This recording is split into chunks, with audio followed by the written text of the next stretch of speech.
Hi hello ನಮಸ್ತೆ ಕರುನಾಡಿಗೆ ಪ್ರಿಯ ಬಂಧುಗಳೇ, ಇವತ್ತು ಒಂದು ವಿಶೇಷವಾಗಿರ್ತಕ್ಕಂಥ ಮಾಹಿತಿಯನ್ನು ನಿಮಗೆ ತಿಳಿಸಲು ಹೊರಟಿದ್ದೇನೆ. ಪ್ರಿಯ ಬಂಧುಗಳೇ, ಪ್ರತಿ ಬಾರಿಯಂತೆ ಈ ಬಾರಿಯೂ ಕೂಡ ದಾವಣಗೆರೆಯ ದುರ್ಗಮ್ಮನ ಜಾತ್ರೆಯು ಬಹಳ ಸಡಗರದಿಂದ ಅದ್ಧೂರಿಯಾಗಿ ನಡೆಯುತ್ತಿದೆ.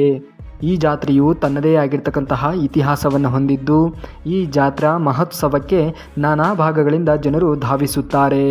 ಜಾತ್ರೆಯಲ್ಲಿ ಯಾವುದೇ ಧರ್ಮ, ಜಾತಿ, ಜನಾಂಗಕ್ಕೆ ಸೀಮಿತವಾಗಿರದೆ ಸರ್ವತೋಮುಖವಾಗಿ ಎಲ್ಲ ಭಕ್ತಾದಿಗಳು ಬಂದು ದೇವಿಯ ದರ್ಶನವನ್ನು ಪಡೆದು ಪುನೀತರಾಗುತ್ತಾರೆ. ಪ್ರಿಯ ಬಂಧುಗಳೇ, ಈ ಜಾತ್ರೆಯ ವಿಶೇಷತೆ ಏನು ಎನ್ನುವುದನ್ನು ಈ ವಿಡಿಯೋದ ಉದ್ದಗಲಕ್ಕೂ ನಿಮಗೆ ತಿಳಿಸಲಿದ್ದೇನೆ. ವಿಡಿಯೋ ವೆರಿ ಇಂಪಾರ್ಟೆಂಟ್ ಆಗಿರುತ್ತೆ. ವಿಡಿಯೋನ ಎಲ್ಲೂ ಕೂಡ ಸ್ಕಿಪ್ ಮಾಡದೆ ಪೂರ್ತಿಯಾಗಿರುವಂತಹ ವಿಡಿಯೋ ನೋಡಿ.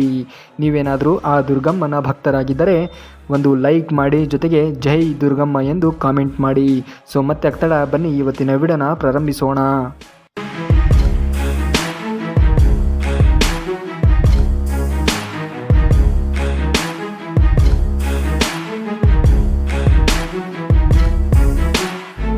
ಪ್ರಿಯ ಬಂಧುಗಳೇ, ದಾವಣಗೆರೆಯಲ್ಲಿ ನಡೆಯುವ ಬಹಳ ದೊಡ್ಡ ಜಾತ್ರೆ ಎಂದು ಬಿರುದು ಪಡೆದಿರುವ ಈ ಜಾತ್ರೆಯಲ್ಲಿ ಸಾವಿರಾರು ಭಕ್ತರು ಧಾವಿಸುತ್ತಾರೆ.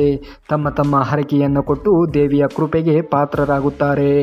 ಪ್ರಿಯ ಬಂಧುಗಳೇ, ಈ ದೇವಿಯ ಬಳಿ ತಮ್ಮ ಕಷ್ಟಗಳನ್ನು ಹೇಳಿಕೊಂಡರೆ ಎಲ್ಲ ಕಷ್ಟಗಳು ಮಾಯವಾಗುತ್ತದೆ ಎಂಬ ನಂಬಿಕೆ ಇದೆ. ಅದೆಷ್ಟೋ ಜನರು ಈ ತಾಯಿಯ ಕೃಪೆ ಪಡೆದ ನಂತರದಲ್ಲಿ ತಮ್ಮ ಜೀವನದಲ್ಲಿ ಯಶಸ್ಸನ್ನು ಕಂಡಿದ್ದಾರೆ. ಜಾತ್ರೆಯ ಉದ್ದಗಲಕ್ಕೂ ಎಲ್ಲಿ ನೋಡಿದರೂ ಕೂಡ ಭಕ್ತರ ದಂಡೆ. ಮಕ್ಕಳು ಸೇರಿದಂತೆ ಅನೇಕ ಬೇವಿನ ಉಡುಗೆ ತೊಟ್ಟು ಭಕ್ತಿಯನ್ನು ಸಮರ್ಪಿಸಿದರೆ, ಇನ್ನು ಕೆಲವರು ಧೀಡು ನಮಸ್ಕಾರವನ್ನು ಹಾಕಿ ಹರಕೆಯನ್ನು ತೀರಿಸುತ್ತಿದ್ದರು. ದೇವಾಲಯದ 500 ಮೀಟರ್ ವ್ಯಾಪ್ತಿಯಲ್ಲಿ ಪ್ರಾಣಿ ಬಲಿಯನ್ನು ನಿಷೇಧಿಸಲಾಗುತ್ತದೆ. ಕುರಿಗಳನ್ನು ದೇವಾಲಯದ ಪ್ರದಕ್ಷಿಣೆ ಮಾಡಿಸುವುದು ಕಂಡುಬರುತ್ತದೆ. ಇನ್ನು ಬುಧವಾರದ ಮಹಾಪೂಜೆಗೆ ಭಕ್ತರ ದಂಡೆ ಹರಿದು ಬರುತ್ತದೆ. ಸರದಿ ಸಾಲಿನಲ್ಲಿ ನಿಂತು ದೇವರ ದರ್ಶನವನ್ನು ಪಡೆಯಲಿಕ್ಕೆ ಎಲ್ಲ ರೀತಿಯ ಸಕಲ ಸಿದ್ಧತೆಯನ್ನು ಮಾಡಲಾಗುತ್ತದೆ. ಇನ್ನು ಹರಕೆಯನ್ನು ತೀರಿಸುವವರೆಗೆ ನೇರವಾಗಿ ದೇವಾಲಯದ ಒಳಗಡೆ ಪ್ರವೇಶವನ್ನು ಪಡೆಯಲಿಕ್ಕೆ ವ್ಯವಸ್ಥೆಯನ್ನು ಕೂಡ ಮಾಡಲಾಗುತ್ತದೆ.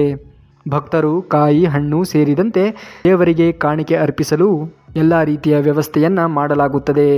ಇನ್ನು ಕೆಲವು ಭಕ್ತರು ತಮಟೆ ಮತ್ತಿತರ ವಾದ್ಯಗಳೊಂದಿಗೆ ಕುಟುಂಬ ಸಮೇತರಾಗಿ ದೇವರ ದರ್ಶನವನ್ನು ಪಡೆಯುತ್ತಾರೆ. ಈ ಬಾರಿಯೂ ಸುಮಾರು 9 ಲಕ್ಷ ರೂಪಾಯಿಯವರೆಗೆ ವೆಚ್ಚವನ್ನು ಮಾಡಿ ಭಕ್ತರಿಗೆ ಬೇಕಾಗುವ ಎಲ್ಲ ರೀತಿಯ ಸಕಲ ಸಿದ್ಧತೆಗಳನ್ನು ಮಾಡಿಕೊಳ್ಳಲಾಗಿದೆ. ಆ ದುರ್ಗಾದೇವಿಯು ನಿಮ್ಮೆಲ್ಲರ ಬಾಳಲ್ಲಿ ಹೊಸ ಹರುಷವನ್ನು ತರಲೆಂದು ಬೇಡಿಕೊಳ್ಳುತ್ತೇನೆ. ವಿಡಿಯೋಗೆ ಲೈಕ್ ಮಾಡಿ. ಮುಂದಿನ ವಿಡಿಯೋದಲ್ಲಿ ಸಿಗುವವರೆಗೆ ಧನ್ಯವಾದ. ಕರ್ನಾಟಕ.